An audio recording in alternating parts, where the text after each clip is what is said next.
नमस्कार। देशकाल प्लस में आपका स्वागत है। मैं हूं मुकेश कुमार। दोस्तों, अमेरिका के बहुत ही जाने पहचाने मशहूर एंकर और कमेंटेटर टकर कार्लसन ने अमरीकियों से माफ़ी मांगी है। ये माफ़ी उन्होंने इसलिए मांगी है कि पिछले चुनाव के दौरान उन्होंने डोनाल्ड ट्रंप को समर्थन दिया था, उनके पक्ष में अभियान चलाया था और इसका उन्हें अफसोस है। वो अपनी गलती मान रहे हैं और अमरीकियों से कह रहे हैं कि वो उन्हें माफ़ कर दें। उन्होंने अपने भाई को ही दिए एक पॉडकास्ट में बहुत सारी चीज़ें कही हैं। उन्होंने कहा है कि we will be tormented by it for a long time. I will be and I want to say I am sorry for misleading people. It was not intentional, that's all I will say. हम लंबे समय तक इससे परेशान रहेंगे। मैं रहूँगा। मैं लोगों से माफ़ी मांगना चाहता हूँ कि मैंने उन्हें गुमराह किया। जानबूझकर नहीं किया था, लेकिन उन्हें गुमराह किया।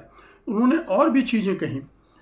ट्रंप को कहा कि वो लो कैरेक्टर, कमज़ोर चरित्र वाले हैं, और उनके भाई बकले ने और तेज शब्दों में ट्रंप को out of control, megalomaniacal, destructive president कहा। और ये भी कहा कि कांग्रेस को 25th अमेंडमेंट के जरिए राष्ट्रपति को हटा देना चाहिए। तो अमेरिका का जाना माना एंकर टकर कार्लसन आखिरकार ये सोचने के लिए क्यों मजबूर हो गया कि उसने ट्रंप का समर्थन करके एक बहुत बड़ी भूल की थी, देश के देशवासियों को गुमराह किया था, और उनकी वजह से आज अमेरिका भुगत रहा है। हालांकि टकर कार्लसन कोई अकेले नहीं थे जिनके समर्थन के बल पर डोनाल्ड ट्रंप जीते होंगे, लेकिन उनकी अंतरात्मा अब उन्हें कचोट रही है कि उन्होंने एक गलत व्यक्ति का समर्थन किया।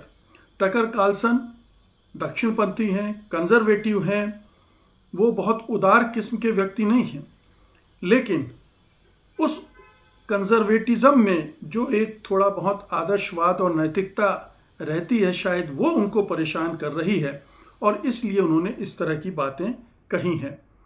दरअसल जो टकर कार्लसन हैं वो ट्रंप से इसलिए नाराज़ हैं, और ये नाराज़गी उस समय बढ़ गई थी जब उन्होंने ईरान पर हमले का फैसला किया था। ईरान पर युद्ध छोड़ने के बाद उन्होंने कहा था कि ट्रंप अमेरिका फर्स्ट के बजाय इज़राइल फर्स्ट पर चले गए। वो इज़राइल के कहने पर जंग में कूदे हैं, और ये गलत किया है उन्होंने इज़राइल की लगातार आलोचना की है। इज़राइल जिस तरह से अमेरिका को अपने कब्जे में रखा हुआ है, एक इल्लीगल वार के लिए जिस तरह से उसने ट्रंप को फंसा लिया, उसके लिए वो नाराज़ हैं। वो लगातार कह रहे हैं कि absolutely disgusting and evil, single biggest mistake किसी भी अमेरिकी राष्ट्रपति की ये है। उनका आरोप है कि ट्रंप को पता था कि ये गलत है, कोई प्लान नहीं था, लेकिन फिर भी नेतन्याहू के दबाव में उन्होंने ऐसा किया। उन्होंने ट्रंप को स्लेव टू इज़राइल भी कहा, यानी इज़राइल का गुलाम भी कहा ट्रंप को। तो ये गुस्सा है, और टकर इस बात से भी नाराज़ हैं कि ट्रंप ने चुनाव प्रचार के दौरान कहा था कि 10 साल तक नो मोर एंडलेस वार, ये वादा किया था, लेकिन अब वो वही कर रहे हैं।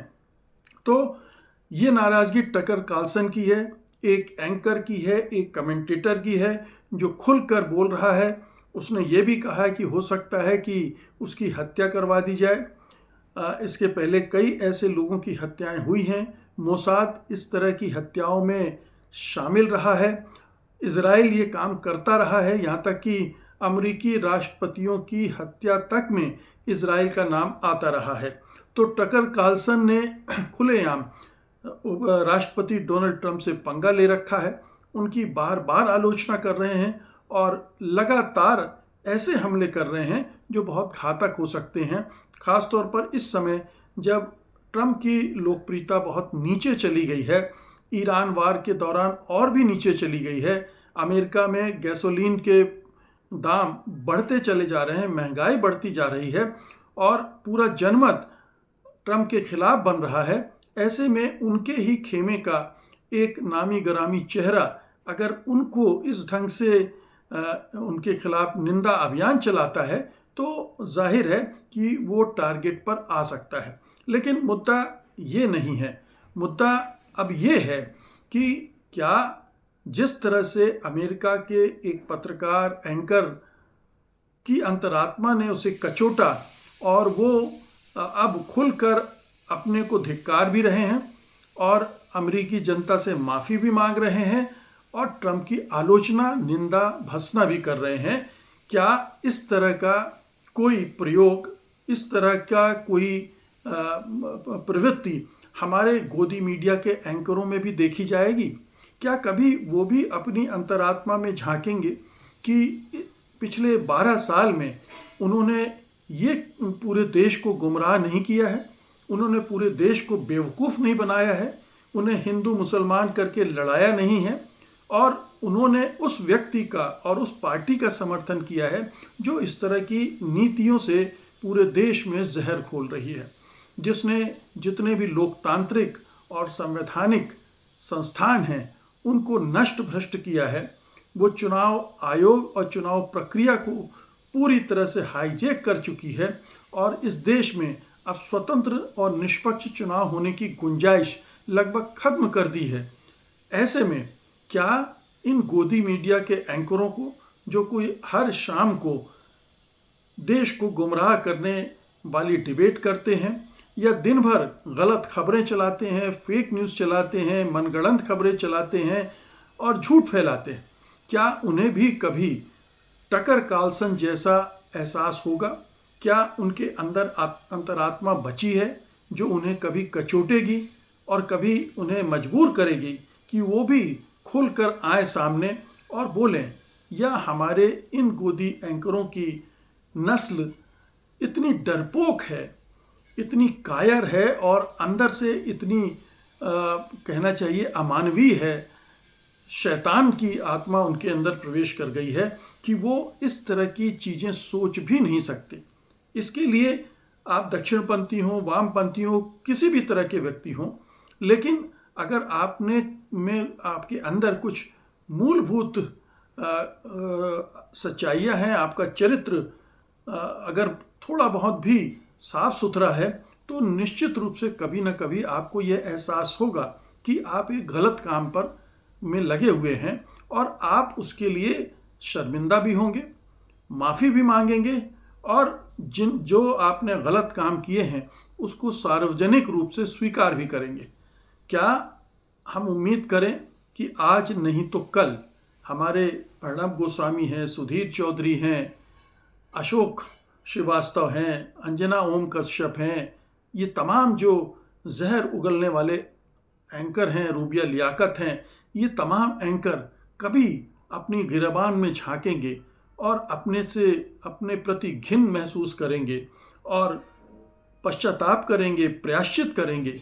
देखते हैं, संभावना तो कम लगती है, लेकिन कभी कभी एक ऐसा वक्त आता है जब आदमी सोचने को मजबूर हो जाता है, अपने पापों का प्रायश्चित करने की प्रेरणा या कहना चाहिए कि उनके अंदर से आवाज़ आती है और वो ये करने को मजबूर हो जाते हैं। वो इन गोदी मीडिया के एंकरों में कभी आती है नहीं, वो टकर कार्लसन की तरह उनके अंदर ये आवाज़ गूंजती है नहीं, वो उसे सुन पाते हैं कि नहीं, अगर गूंजती भी है तो और सुन पाते भी हैं तो उसे सार्वजनिक रूप से इस तरह प्रकट कर पाते हैं या नहीं, ये देखना होगा। बहुत बहुत शुक्रिया आपका, धन्यवाद, नमस्कार।